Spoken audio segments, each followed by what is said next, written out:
If you've played 270 recently, you've probably noticed something. This weekend, I played 20 public lobby games, and 14 of them started with a turn 1 investment into the Old South. If you factor out national groups, that number jumps up to 18 out of 20 games. So if you don't understand how to play in the Old South, you're already at a disadvantage before the game even begins. And there's a reason for that. The Old South is the only state group in the game that can be achieved in just 2 turns. That means you can secure an early bonus faster than anyone else on the map. It's also one of the most connected regions in the game. Once you control the Old South, you've already connected to your next move, whether that's pushing into swing states or building into another region without wasting valuable income. On top of that, the Old South gives you a strong base of electoral votes, which becomes critical in close games. And in multiplayer, this is where the Old South can really shine. Instead of fighting over expensive states like California or Texas, which are $200,000 per pip, New York, which is $150,000 per pip, and Florida $100K, you can build quietly, avoid overspending, and come out ahead. And most importantly, it works with almost any candidate. Republicans, Democrats, Independents, it doesn't matter. The Old South is one of the most flexible and reliable openings in the entire game. So now that we know why it's so strong, let's talk about how to actually play it. When it comes to opening the Old South, there are really 2 efficient paths that you need to know. The first one is what we call the classic Old South. The classic Old South path is when you start with Maryland, North Carolina, and Virginia, and Louisiana. That combination of 4 states, the cost to add 1 pip to each of them is $125,000. So when I say the magic number is $125,000, I'm talking about the total cost to get a majority of a group with just 1 pip. Now, we all know that you don't get the bonus by just getting to 1 pip. You have to get to that magical 3rd pip. When you have control of a majority of a group to that 3rd rung or 3rd pip of a state, the majority of funding in a group, you unlock the bonus. So again, Maryland is $35,000, North Carolina is $42,500, Virginia $22,500, and Louisiana is $25,000. Add all of those up, and you get $125,000. The second path is a little bit different, and honestly, it's a bit more aggressive. That's Maryland, South Carolina, Georgia, and Mississippi. So again, Maryland, $35,000, South Carolina, $32,500, Georgia, $37,500, and Mississippi, $20,000. You add all those up, it's the same number, $125,000. If you don't believe me, I encourage you to go to the Pass and Play lobby and just use it as a sandbox. Experiment with different state combinations and see what states together give you the bonus and which states do not. Now, the second path, the Maryland, South Carolina, Georgia, and Mississippi route, it skips some of the northern connection early, and it used to be, honestly, less risky in terms of early clashes, which made it more attractive. But with Georgia being added to the swing states in the 2024 cycle, both paths, the first classic Old South and now this other path that includes South Carolina and Georgia, are now much more likely to see direct competition. So what does that mean? Outside of these 2 optimized paths, there are many other ways that players can open up the Old South, but there are 3 specific strategies that I see all players try, and you should learn them as well. The first is combining national groups with the Old South. National groups are an early investment that allows you to build income over time. And because the Old South can be completed for a total of $375,000, again, that's that magic number of $125,000 times 3 to get to that 3rd magical pip, you actually have extra income in those first 2 turns to invest elsewhere. That's what gives you flexibility. You can stay in the Old South, or you can pivot away if needed. But if your opponent fully commits and you don't, they're going to get there first and snowball the game. The second approach is overspreading. Now, overspreading is exactly what it sounds like. It's when you overcommit and spread out too much within a state group. This is where you use the extra income to touch multiple Old South states early and give yourself multiple paths to the bonus. In the right situation, this can be very effective. You're creating multiple ways to secure the Old South on turn 2, depending on what your opponent does. But if you get pulled into a battle, like an Old South battle, and you've already overspent, you're putting yourself behind during the most important turns of the game. This is really a true high-risk, high-reward strategy. The third approach is a defensive Old South opening.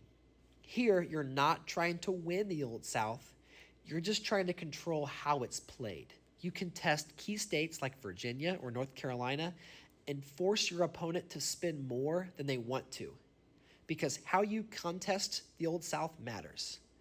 Maybe they get the Old South bonus, but if you get the swing state bonus that same turn, that's advantage for you.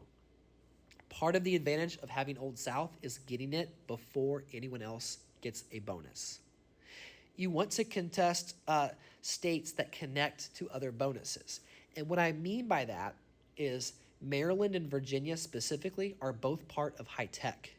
Georgia, North Carolina, and Virginia are all a part of swing states. So instead of just slowing down the Old South, maybe you can test a specific part of a group, and that can also help you toward another bonus in the future. So while you're contesting, let's say, the Old South with Maryland and Virginia, maybe you pivot over to California, and then you just have to add a Pennsylvania to unlock potentially a high-tech bonus. But this strategy overall requires discipline. You have to apply pressure and then leave at the right time. Just because you're in the Old South doesn't mean that you're playing it correctly. So again, it takes practice, but you have to know when to low spend, know when to contest, and know when to go for it. Now, let's talk about candidate penalties. Is the Old South still worth it to me if I have a penalty in that area? The answer is yes, but your margin for error becomes much smaller. You can't afford to get stuck in long battles or overcommit to an individual state. Once you secure the Old South, your mindset has to change. You're not just trying to hold it forever, you're trying to use it. Instead of locking down states, you should be spreading out and building your next advantage. And for many candidates, the next step is African American. There's so much crossover between the Old South and African American. Exactly, every single state in the Old South is African American, except for Arkansas. So the goal isn't just getting the Old South, it's how quickly you can turn it into something better. With a penalty, the Old South isn't your win condition, it is your launch point. So where do you go next? There are 7 bonuses after the Old South that directly connect to the Old South. But 2 of the most efficient transitions are African American and swing states. Both naturally have states that you are already in control. For swing states, you need a total of $208,000. That's the magic number. If you already have in your possession North Carolina, Virginia, and Georgia, you're over halfway to swing states. That means you can finish the bonus quickly with just adding Florida or any other swing state. Pretty crazy. For African American, the key question becomes, do you go to New York or do you go Florida?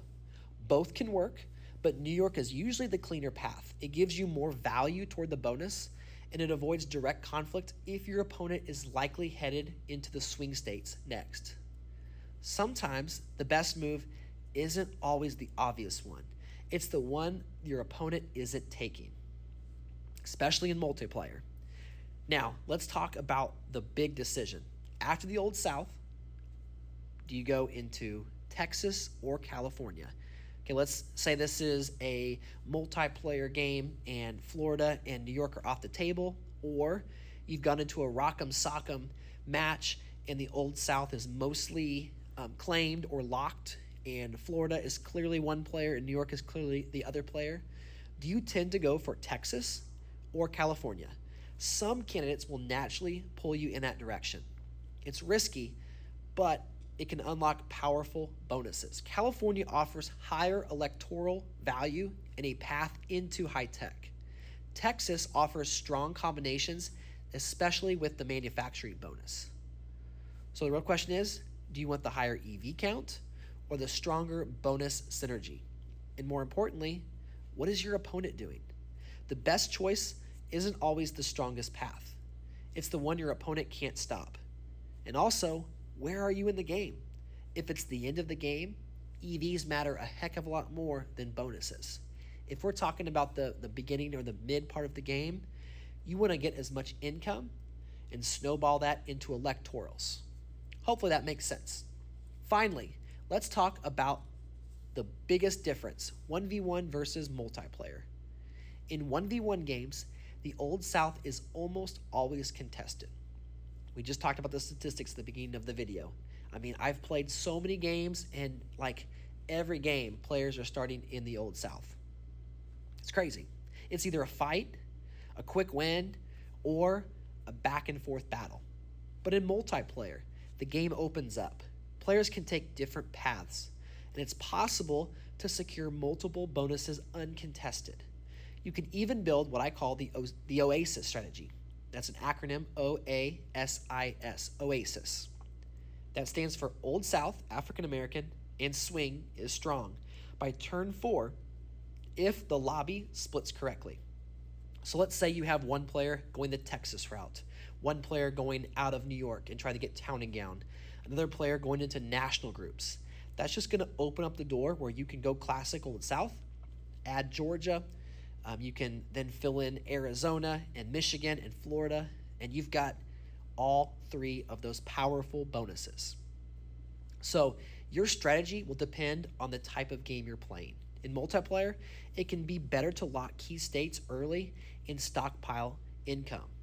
What I mean by that is, let's say that you've already locked down Virginia and North Carolina, but you're heavily contested in Maryland, Louisiana, Alabama, even Arkansas and Louisiana.